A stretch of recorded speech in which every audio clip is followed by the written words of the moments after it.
Good afternoon sa ating lahat. So, ire-report ko nga po pala yung tungkol sa ticks and mites. So, yung first topic is all about the visual aids on arachnida.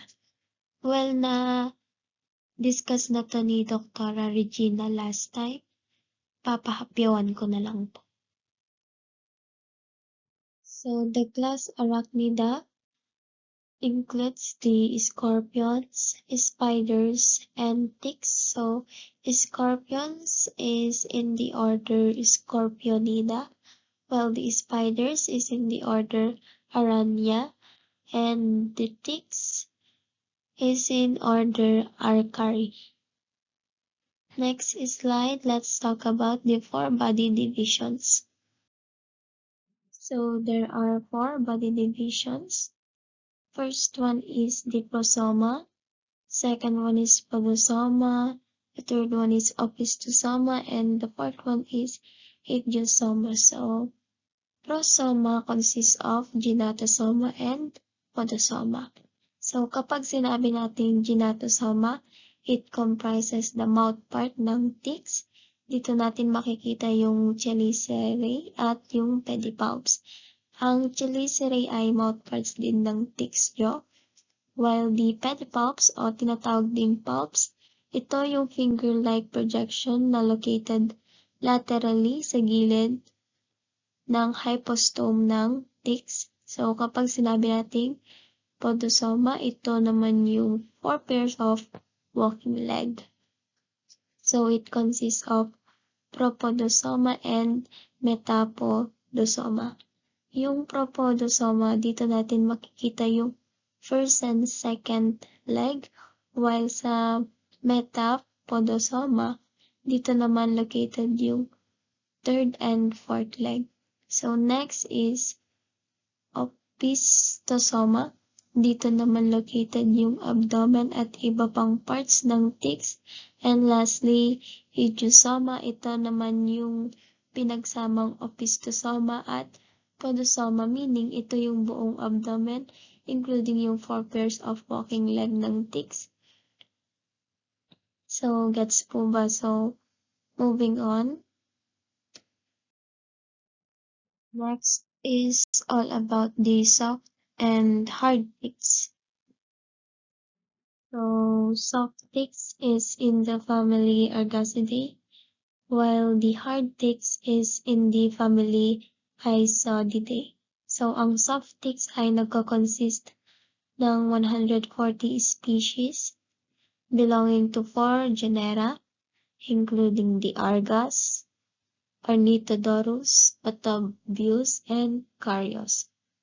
So, sa family Isodidae naman, yung family Isodidae o yung hard ticks, meron siyang shield or the so-called scutum na kinukover yung entire abdomen ng male, pero sa babae, only 1/3 of abdomen is covered.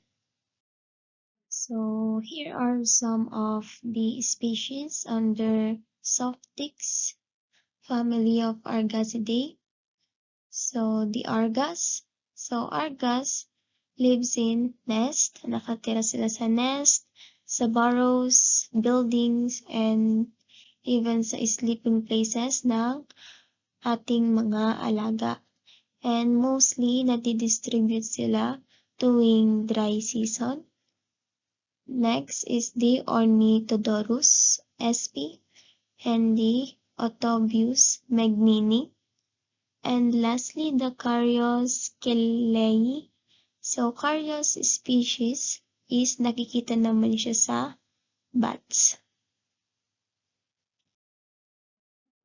So, here's some of the species under hard ticks or family Isodidae. So, the first one is the Amblyomma maculatum. The second one is Dermacentor sp. The third one is Rhipicephalus sp. And lastly, the Ornithonisus sp. So, as you can see in the image, makikita natin yung differences ng female and male ticks. So, sa female ticks, yung tulad nga yung sabi ko kanina, yung scutum ng female tick is nako-cover lamang ng 1/3 ng kanilang abdomen, while sa lalaki naman, yung scutum nila is covers most of their abdomen.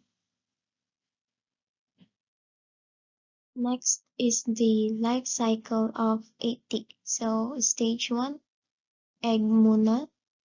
And then, sa stage 2, magiging larva. And then, sa stage 3, magiging nymph. Then, the last stage is stage 4, magiging adult na. Kung nakikita nyo sa picture, female tick yan, yung isa, unengorged, yung nasa itaas na garapata.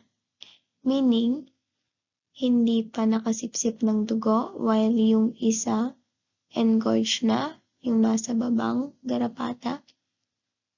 Engorged na yung katawan niya kasi nakasipsip na siya ng enough blood for reproduction.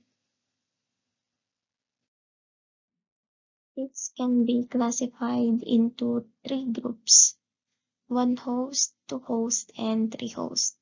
So during 1 host life cycle, ticks remain on the same host, starting their larval stage hanggang sa mag-nymphal at hanggang sa mag-adult stage. Tsaka lamang sila aalis sa host na yun kapag maglilay sila ng eggs sa panibagong host.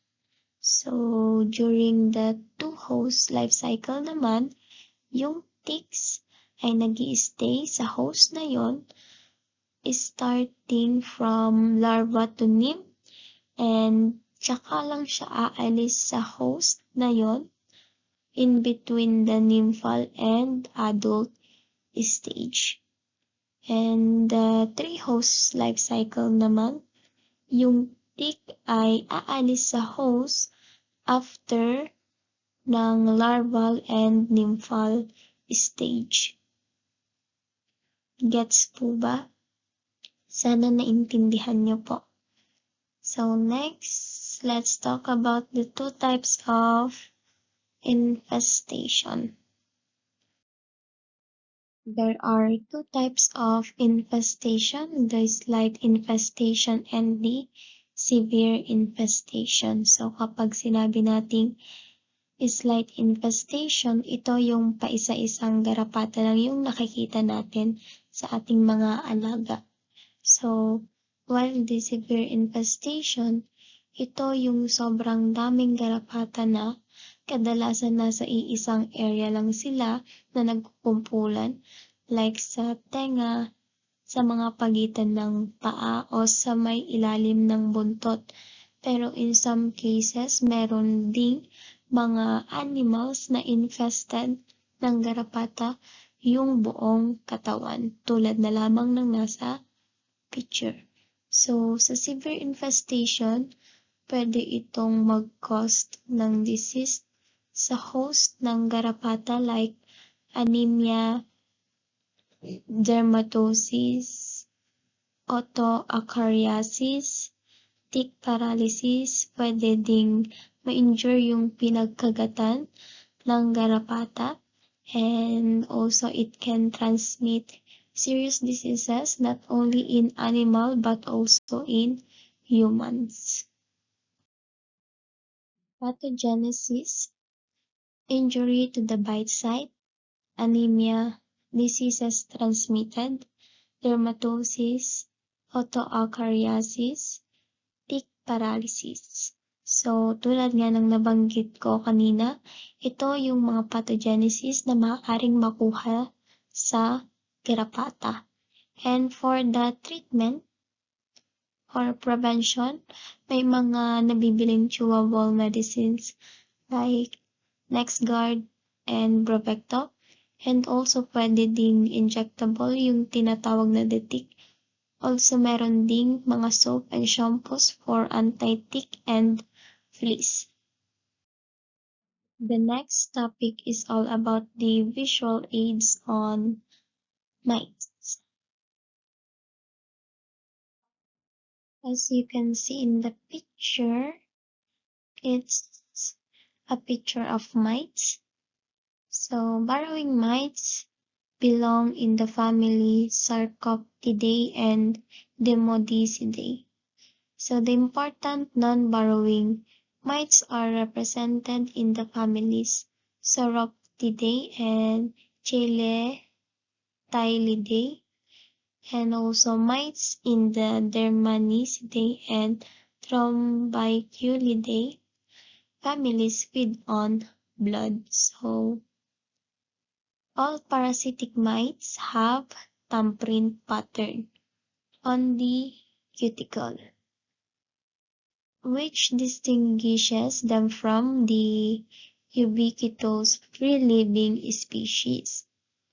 Kasi based on their activities, kaya tinawag silang free-living species, their activities is living in or on your skin. So mites are sometimes described as burrowing or non-burrowing. Burrowing mites includes the scabies mites and demodex. So, ang scabies mites ay nagbabarrow o naghuhukay sila sa upper layer of the skin para doon mag-lay ng eggs. And take note, ang scabies ay hindi isang infection, pero ito ay considered as infestation or parasitic infestation in or on the skin para magparami at doon manirahan. While ang demodex naman ay makikita sa mga hair follicles, kaya tinatawag na demodex folliculorum. Both scabies and demodex are considered as microscopic mites kasi makikita lamang natin sila under microscope. Ang galing mo naman kung makikita mo sila ng mata-mata lang ang gamit natin, di ba? Next is Sarcoptiformes, family Sarcoptidae. So, under family Sarcoptidae, Sarcoptes, ito yung nagkakos ng scabies sa man and animals, sa tao at sa hayop. So, ang Sarcoptes mites ay naninirahan sa burrows, which they dig into the keratin layer and the superficial layer of the epidermis. So, ang scabies mites ay nagbabarrow under the skin para mag-lay ng eggs. So, all developmental stages except sa mga adult females ay makikita natin sila sa skin surfaces. So here's the illustration of life cycle of an Sarcoptes or the scabies. So first is sa egg muna. Mag-hatch siya 2 to 3 days, and then after that magiging larva, 6-legged larva. After that magiging nymph, protonymph, and tritonymph, 8-legged. And lastly, magiging adult na, wherein yung male, imimate niya yung female, and after noon mamamatay na yung male. Then yung female ay magbabarrows ulit sa upper layer ng skin to lay eggs. Naka-under pa din siya sa family Sarcoptidae. So, the Notoedres, nagkakos ng munch sa pusa. So, Notoedric munch, also referred as feline scabies. Ito ay highly contagious sa skin infestation na nagkakos ng ectoparasitic and skin-burrowing mite na tinatawag na notoedres. Ito ay primarily parasite sa pusa, but it can also infest rodents and occasionally sa mga aso din pwede din. So, ang mange sa pusa ay nag-start sa tip ng tenga and mag-spread over the face and head. So, yung life cycle ng notoedres is napoproduce siya sa deep burrows within the dermis of infested cats. So, the life cycle is considered to be similar sa Sarcoptes. Pero walang detailed description sa life cycle ng notoedres. Naka-under pa rin to sa family Sarcoptidae. So, ito ay tinatawag na Nemidocoptes mutans or the scaly leg mites na ini-infect both yung wild birds and domestic poultry. So, yung legs ng domestic fowls ay inaatake ng mga microscopic burrowing mites na to, na tinatawag ng Nemidocoptes mutans na nagkakos ng lifting of the scales at nagsuswollen yung condition ng shank nila with deformity then and encrustation. So, yung mites nagbabarrow sa skin para doon mag-lay ng eggs at tumira. So, the Nemidocoptes mutans is easily transmitted to other fowls. Let's talk about the other mites. Under family Cytoditidae, genus Cytodites. So let's talk about the Cytodites nudus. So as you can see in the picture, this is what Cytodites nudus looks like. So Cytodites nudus, also known as air sac mite. It is a small oval creamy mite with suckered legs and practically wala silang buhok. Lives in the respiratory passages and air sacs of fowls, turkeys, and pheasants, and their larva is produced by females and not eggs with 14 to 21 days life cycle. So, these mites are readily transmissible between birds through coughing. So, natatransmit yung ganitong parasite sa bird kapag sila ay umuubo. So, it can be noticed as small spots in bronchi, lungs, air sacs, and abdominal organs. So, yung infestation is densities may vary, and clinical signs range from none to weakness, weight loss, pneumonia, peritonitis, pulmonary edema, and it can also lead to death. So, the recommended treatments include the ivermectin.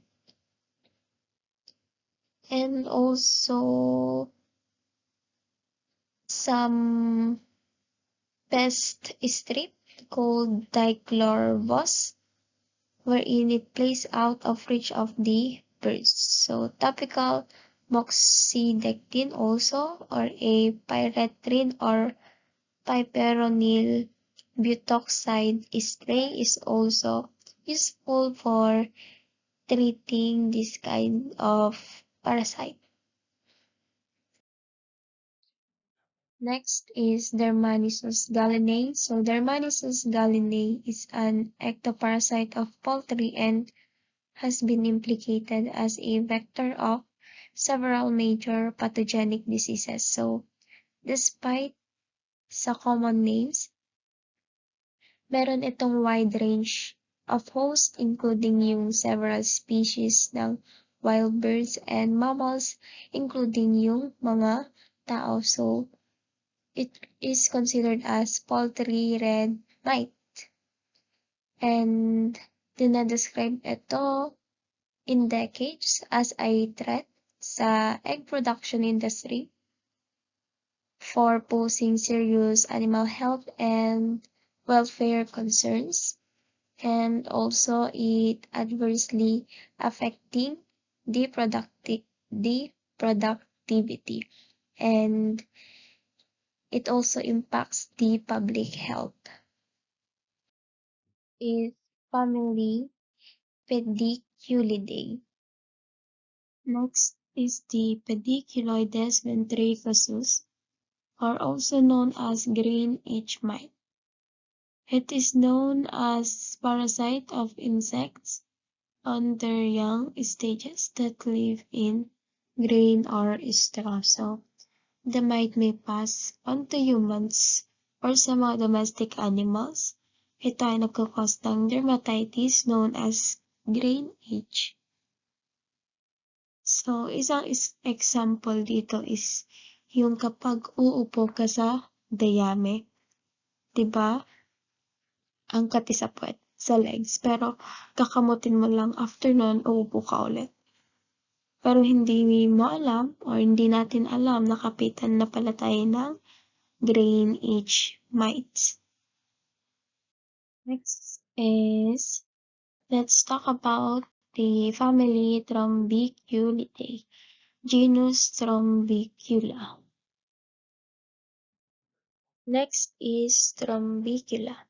It is a genus of harvest mites, also known as red bugs, scrub itch mites, berry bugs, or in their larval stage, tinatawag silang chiggers or chigo sa family Trombiculidae. So in their larval stage, nakatouch sila sa various animals, including sa tao, and doon sila nagfi-feed, and they are often causing itching. So nagkakos sila ng pangangate. Other terms include in harvest mites is the lepte autumnale. And yung larva niya kapag hindi gaanong nakakain or hindi pa nakakain, ang kulay nito ay deep red. Pero kapag busog na yung mites na to or full fed na siya, magte-turn yung color niya into pale pink to yellow. And they cause a condition known as hillbug sa mga race horses.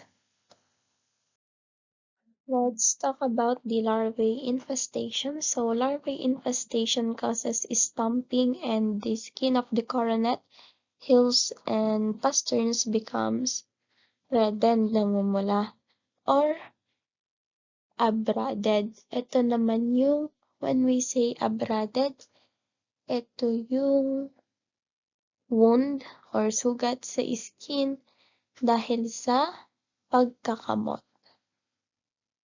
Next, the secondary infection may lead to swelling, thickening of the skin, and scab formation, and in severe cases may cause swelling twice their normal thickness. So here are some species under family Trombiculidae pa din. The first one is the Trombicula akamushi, found in Japan. Next is the Trombicula alfredugesi, common redbugs of USA. And last one is the Trombicula minor. It is a scrub itch mite of Queensland. So let's talk about the family Demodidae or the genus Demodex. So as you can see in the picture, this is what Demodex looks like. And also, nakikita niyo po ba yung aso? Itong aso na to is infested by Demodex. So, Demodex folliculorum lives in hair follicles and sebaceous glands of various animals, causing demodectic or follicular mange. So, nagko-compose ng two forms ang infection nito. The first one is the squamous or scaly infection, and the second one is the pustular-form infection. So, sa next slide is matatakal natin yung meaning ng dalawang infection na to. So, ito na nga po yung sinasabi kong two forms of infection. Yung scaly and pustular form of demodeccosis. So, yung squamous form or scaly form is nagkakos siya ng alopecia o yung tinatawag na hair loss. Skin is coppery red in color, thickened and wrinkled skin, mousy in odor, basta hindi maganda yung amoy ng skin niya, parang amoy amag or malansa. And the pustular form naman is nagre-result siya from bacterial invasion of the dermis. So, pustule or abscess formation. So, may mga abscess formation dyan. Yung parang bukol-bukol kung nakakita niyo sa picture. May lamang liquid yan sa loob. And suswollen or may inflammation sa skin. So, yun po yung difference ng squamous form and pustular form.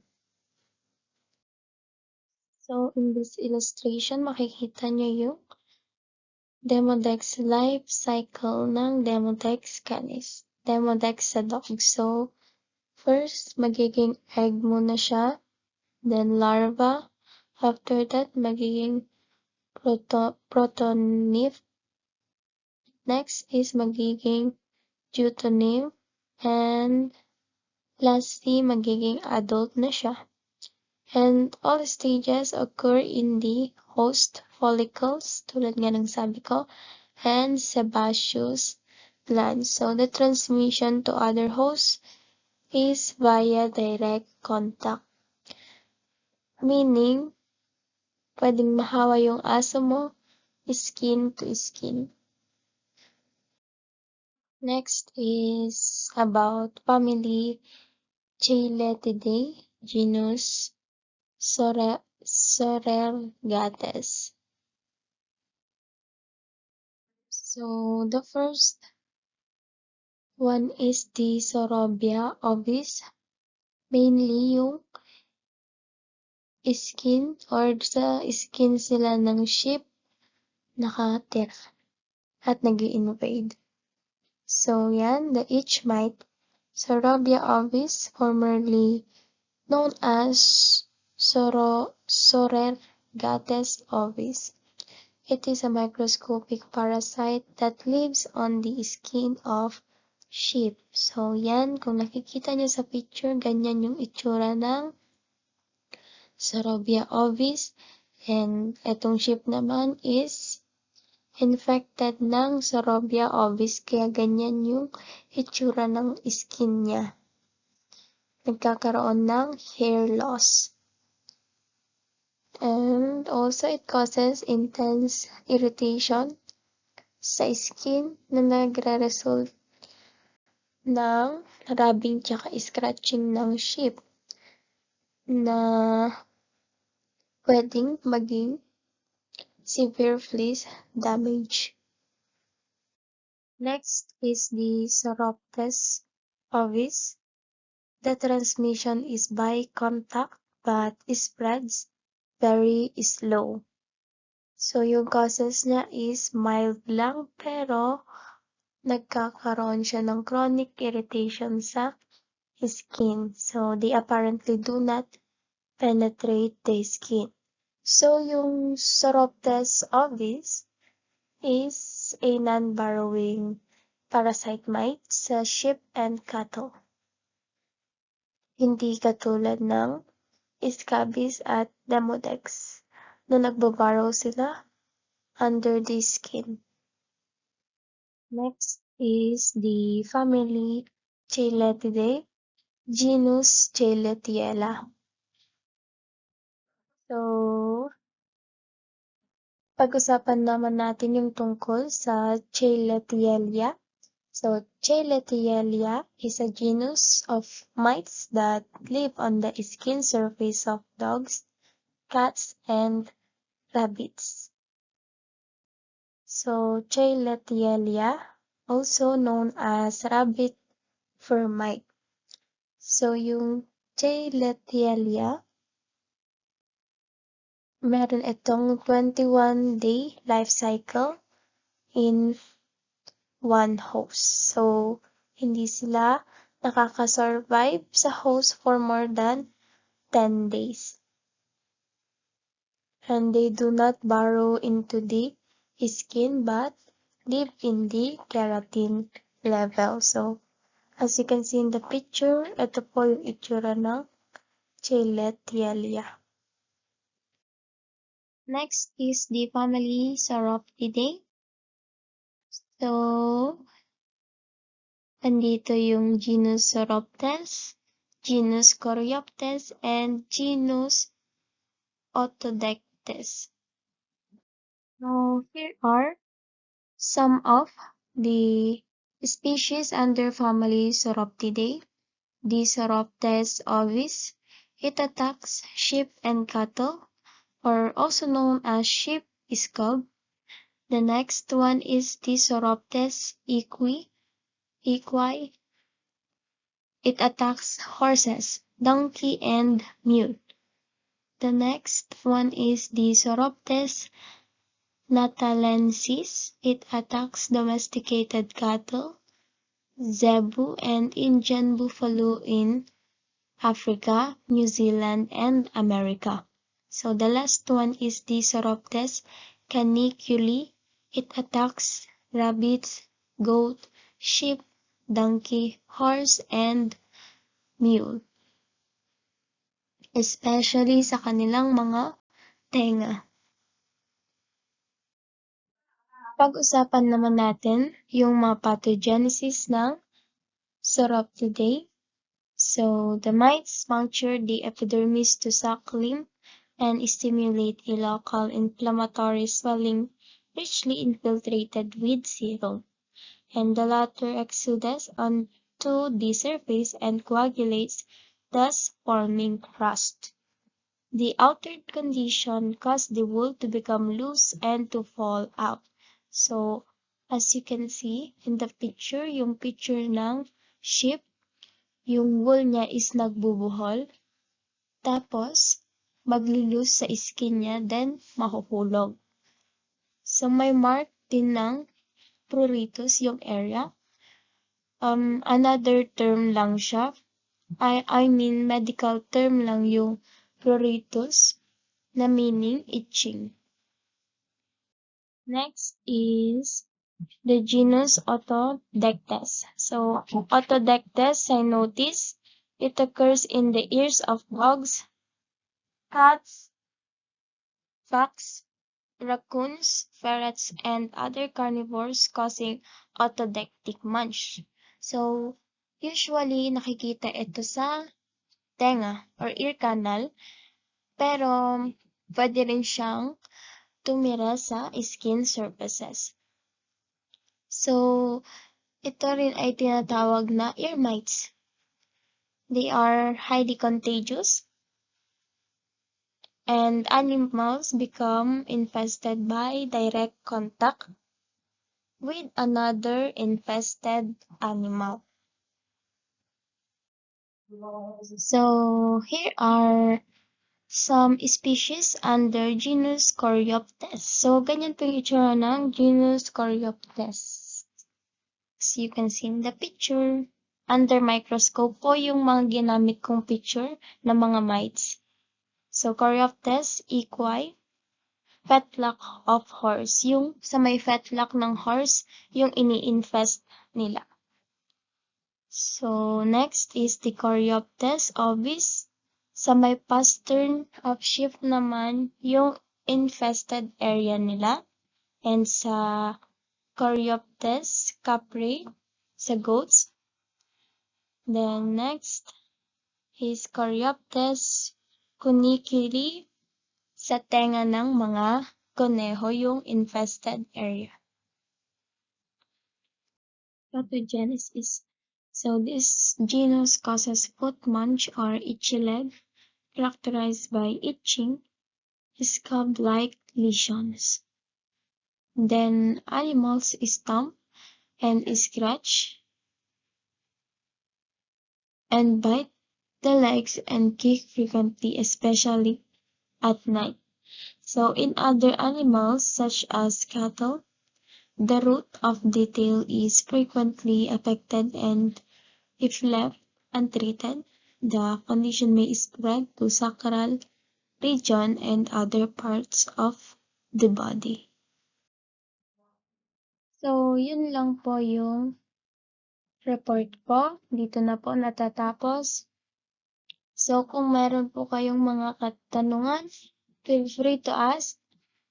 And thank you for listening.